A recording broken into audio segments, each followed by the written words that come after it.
How's it going, everyone? Jiivita here with an overview for testing 241. This is essentially an expansion on the previous testing version that included the beacon compactness system. So what the system does, in the event that your beacon expires and all of your stuff is made wild and potentially lost, the system will actually, reclaim all of those materials and put it away into a storage that you'll be able to access at a later date. So in other words, if your beacon expires, you don't really lose anything other than the actual design of the build. Which is actually this right over here. This was a build made out of, let's see here, this was wood, we had some brick here, these were windows, and yeah, so I reclaimed this beacon manually and it left behind this ash essentially kind of template. And you can see that it even leaves the color similar to what the block previously was. So this brown was actually iron, so it just kind of picked the closest color available in ash. So it's actually pretty cool that if a beacon does expire and say it's a really magnificent one, somebody could potentially come along and kind of at least save a template for it to either try to just preserve it as is or kind of rebuild it piece by piece using this as a template. So pretty cool, even down to the chisel detail. So very, very nice. This release also sees a long requested feature of being able to essentially preserve the spark out of a spark generator. So now when a spark generator is either broken or reclaimed by the reclaim system, it will generate this item and essentially drop it on the ground, or it will go into the reclaim storage. So each spark is worth 1,000. So if you do have less than 1,000 spark, or it doesn't come out exactly even, you will lose a little bit of spark up to 999. But really that's not that big of a deal, especially when it's fairly common to have well over 100,000 spark.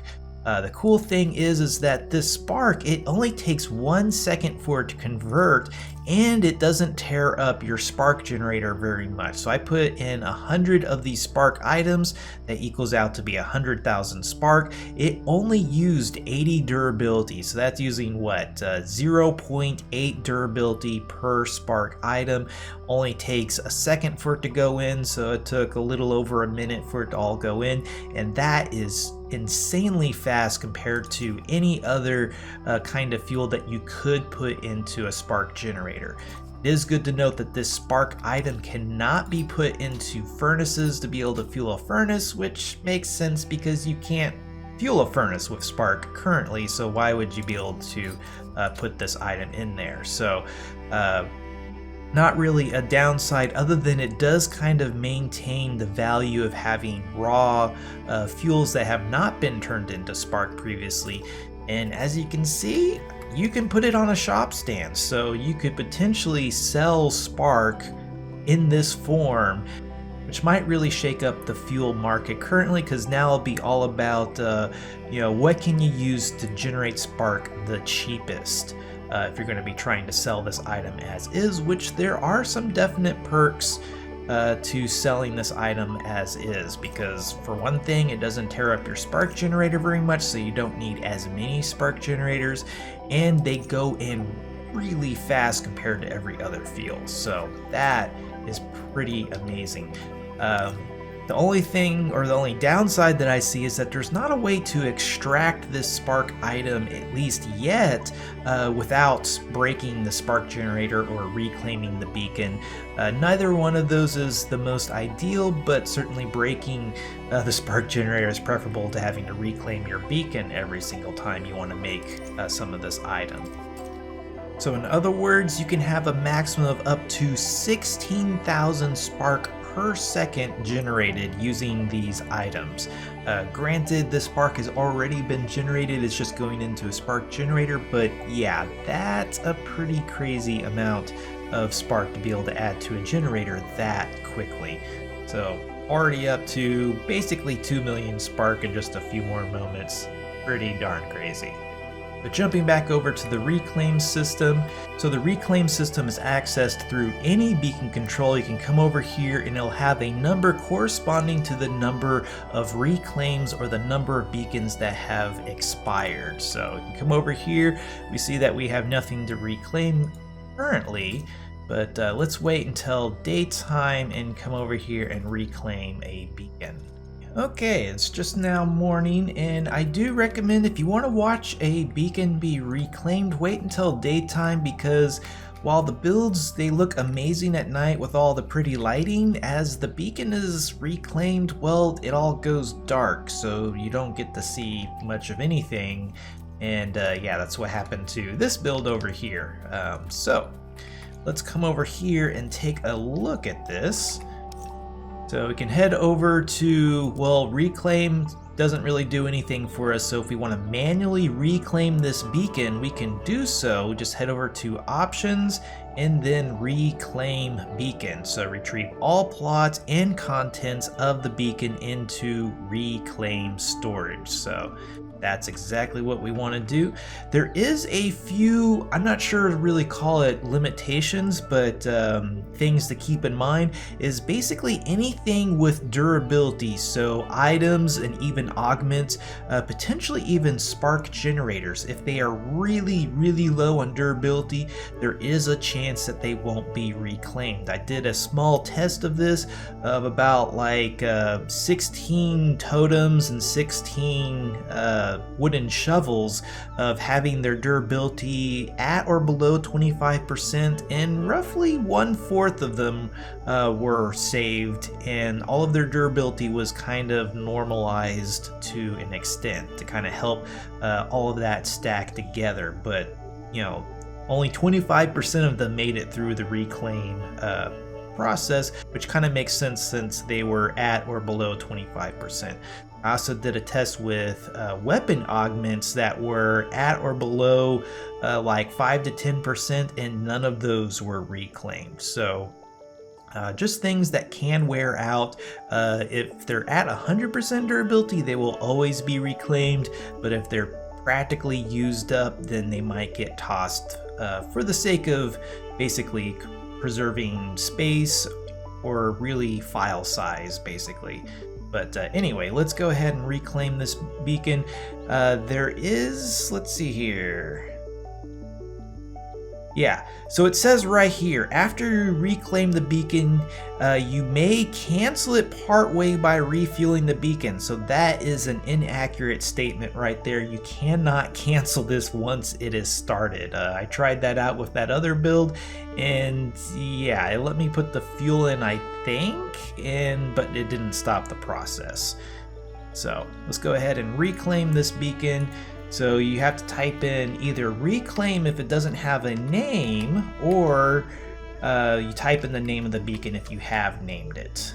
So, and then we're going to type in the number of plots that are going to be left unprotected, which really everything stays protected all the way up to the end. So yeah, so we're reclaiming. It starts from the furthest point away from the beacon, and it reclaims about 1 plot a second. So as you can see, it's being turned into ash, and really it's a pretty subtle effect. The beacon is the absolute last thing to be reclaimed. But yeah, kind of a subtle effect just because it matches the color pretty darn closely. The only thing is like the metals, there's not an exact, you know, gold or iron color for ash, so that's a little bit different. But otherwise, it's pretty darn spot on. So very nice. But now we can come over to an existing beacon, or we could even plop down a new beacon to access this storage. And while we're talking about the ash blocks, this might not be currently the case, but eventually this will be a special type of ash. Essentially it'll be flagged as player placed. What that means is if you come along and harvest the ash, you're not going to get any of the extra drops as though you are breaking wild ash.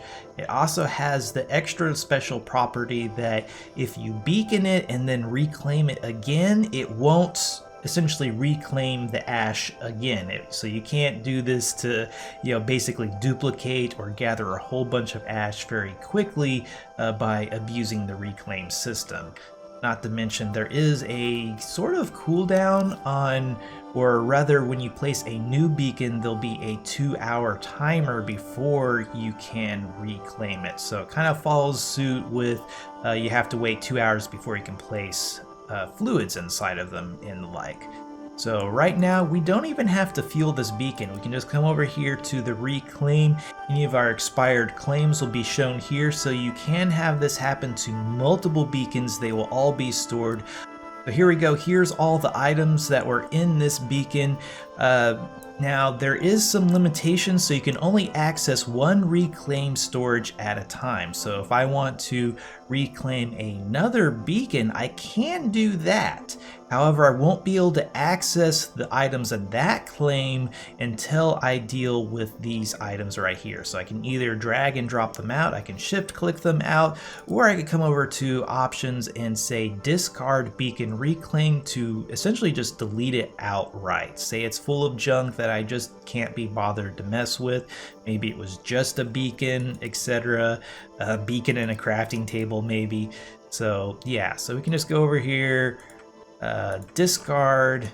It'll ask us to type in the number of items we're throwing away. So yeah, 575 items. That was a really small build. That's a little bit crazy it was that many. But go ahead and discard that. Now we are free to access another reclaim if we had one. Let's go ahead and reclaim this one over here. So there we can see the plots disappearing one by one. Okay, so yeah, it actually took the grass this time. So that was one of my tests over here, is I wanted to see if it would take the grass, which it didn't take the grass here. However, the ground is technically wild. So it didn't take the grass, but if the grass is inside of the beacon, then as you can see, it takes the grass as well. So it'll be interesting to see how many seeds I get back, because yeah, I planted essentially 100 seeds. One seed was used to actually convert the grass from this verdant grass, and then another 3 seeds to actually grow the grass. I'm guessing I'm going to get 1 seed per patch, if even that, because breaking the tallest grass, it still isn't even a guarantee on whether or not you're going to get a seed. But just to kind of show off, we can come over here and reclaim yet another beacon. It's just that we can only access one at a time. So reclaim. Now when we come over here, we will eventually see 2. It takes a little bit for it to pop up. It's stored essentially in the cloud, and then whenever you join a world, that's when your plots are returned to you and you're able to gather the reclaim here. But it's all kind of server side, so it's not like you're having to download all of this stuff all at once if you have like a super massive build. So there's our 2 reclaims, and we can only do 1 at a time. The way they populate into the list is that the first one is at the top, and then successive beacons will populate down the list. So it's not like the most recent one will be at the top, it's actually the oldest one at the top. And then not to mention, it'll have the name corresponding to the beacon if you bothered to give your beacon a name. So there we go. Here's all of our stuff. You can see that there's a little page over here, so we can page over. And looks like, oh, here we go. Wow. So we got all 100 of the barbed grass seeds back. That is actually impressive. I did not expect to get all 100 of them back, because it certainly wasn't 100 patches of grass that was reclaimed. You know, like I said, it took 1 seed just to convert it from the verdant grass to the barbed grass, and then another 3 to grow the grass taller. So that really kind of surprised me. We still have a crafting table here that was kind of torn up. We got all 16 of our spark generators back. They see that they still have the wear on them. It's not going to tell me the durability, it looks like. There's our 10,000 spark right there. So since we access this claim or reclaim on this beacon, they're now essentially tied together. So I can't access this storage from a different beacon. It's literally tied to this beacon. If this beacon does expire, which as you can see, I didn't put any beacon fuel into this. It was automatically fueled for essentially 4 weeks. So that's kind of a nice little quality of life that you don't even have to put fuel into it. But if this beacon then expires, everything inside the beacon plus this reclaim storage will be essentially merged into a new reclaim or a new storage bundle. But as you can see, that's going to take upward of 4 weeks for that to happen. If you have Gleam Club, then it's never really going to expire because it'll be on your Gleam Club subscription and auto-fueled, in other words. So sorry guys, you can't really just make like a ever expanding cloud storage, not without, you know, taking everything out and then putting it on storage shelves and like maybe putting it in a campfire and letting that expire after 2 hours. That's gonna get tedious really fast. But one use case scenario that I really like for this is, say you go out mining, plop down a campfire, throw all your rock and stuff into the campfire in some sort of storage container, and then just let it expire, and then you can reclaim it at home to transport all of that rock home. Some people might see that as an abuse of the system. It's certainly not crazy like, say, trying to store all of your stuff into the reclaim system. But it's just kind of a nice way of getting all of your stuff home without taking 5, 6, 7, 8 trips back and forth. So personally, I don't have a problem with that. Certainly abusing it to store unlimited amount of items, that's a little abusive. And as you can see, they've taken measures to prevent that. So as I said, you can reclaim on this beacon. Since this claim is, well, being claimed, you can't go to another beacon and access a different storage. You have to first resolve this claim before opening up another one. You can reclaim other beacons while this claim is open, but you can only access one at a time. One of the really cool features of this reclaim storage is that, well, it stores things basically infinitely and in single stacks. So if I had more than 900 of this sedimentary rock, it would all be displayed in the same stack.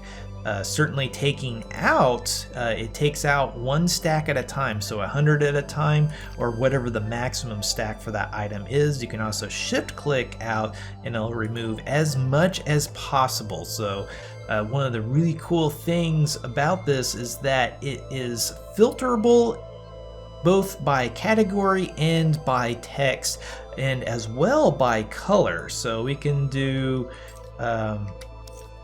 so we can take a look at this pale sepia. So we can just start typing in pale. If I can, there we go. So if we're looking for a particular color, it can be very quick to find it. Let's say I want to look at all of the brick. So there we go. We have both metamorphic brick as well as sedimentary brick. Come over here. We can search by, let's say, do we have any tools in here? There we go. So we have all of our wood tools right there. How about decorative? So very nice indeed.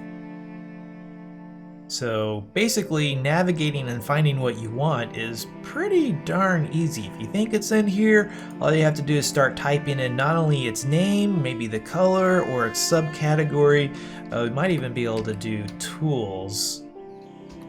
Yeah, so you can even start typing in tools and find them that way. Or we have any grass? Yeah, we have some grass seeds, so it's very nice. How about spark? Fuel? There we go. So yeah, just type in fuel and there's the beacon fuel as well as the spark. So yeah, that is very nice and powerful. Kind of wish we had this available for just storage boxes in general. So, but certainly this has the potential of storing a ungodly amount of items if you have a really big beacon that either expired or you manually reclaimed, so such features are very much necessary. So to go over a couple of other details of who exactly can do this as well as who can access it. So simply put, only the beacon owner can reclaim the beacon. Thankfully, because if other people could do it, then that would be a little bit crazy. However, accessing this storage follows the same rules as accessing any other storage in your beacon. So anybody with the worker permission, which is this one right here, will be able to access the contents of this reclaim or this claim storage right here. The cool thing is that if you want to limit access to this storage, you can now lock beacon controls like you can lock anything else. So you can put a basic lock on it, or better yet, you can put an advanced lock on it to lock everybody out except for you or the 1 or 2 friends you might want to add to the storage. So that is a really nice feature right there. The odd thing is that locks for the time being can only be placed on certain faces of the beacon. However, it is dependent on the beacon orientation. So if you want to lock, say, on this side, all you have to do is take a chisel and kind of rotate the beacon around until you can place the lock on that particular side. So as you can see, I can only place the lock on this side or that side. So I can just rotate the beacon around. There we go. Now I can put it on this side, rotate it some more. And there we go. So you can place locks on essentially every surface by rotating. You can't put a lock underneath the beacon, unfortunately. You can put a lock on top of the beacon, however, by standing on top of it. The only problem is that you can't actually access the lock.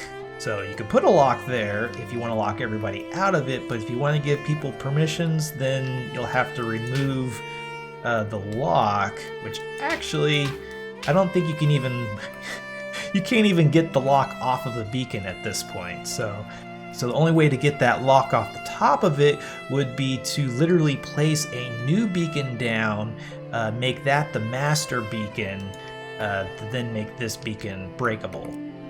So you can come over here, master control, make this beacon the master control. That means this one can now be removed, which will then allow us to remove those locks. So just a little bit crazy there. So as you can see, it only allows me to place on this side and this back side over here. So just rotate it around and now I can place it on the face that's facing me, rather. Okay, well, I think that covers testing 241 pretty nicely. I'm super excited to get a hold of this feature, not because I anticipate any of my beacons expiring anytime soon, but just the added safety net of you're not going to lose everything if you forget to log in to fuel your beacon. This should help immensely with people that, you know, they have to go on a break for an extended amount of time, and just knowing that you don't, I mean, it won't save the design of your build, but at least will save all of the materials that are stored in it. Not to mention just the convenience of potentially, you know, dragging all of the mining rock and stuff that I gather on my mining trips in one trip instead of multiple. And the added convenience of, say you want to move to a new planet, now you can move your entire beacon's contents all at once. That is just crazy. So if you know you want to live on another planet, you know, you just reclaim your own old build, plop a new beacon on a new world, and there you go. It's just a matter of getting it out and setting it all back up. So that is pretty crazy. And not to mention the convenience of being able to transport your spark via other means than like daisy chaining or snaking your spark generator across your base. Now you can actually transport not only your generators, but most of the spark to other planets and potentially sell already generated spark for others to use. So, but anyway, this was Jiivita. Thanks for watching. If you like this video, be sure to hit that like button, subscribe if you want to see more like this, and if there's anything you didn't like, please let me know down below. Also, if you like my channel, want to get cool perks, check out my Patreon page. Until next time, peace.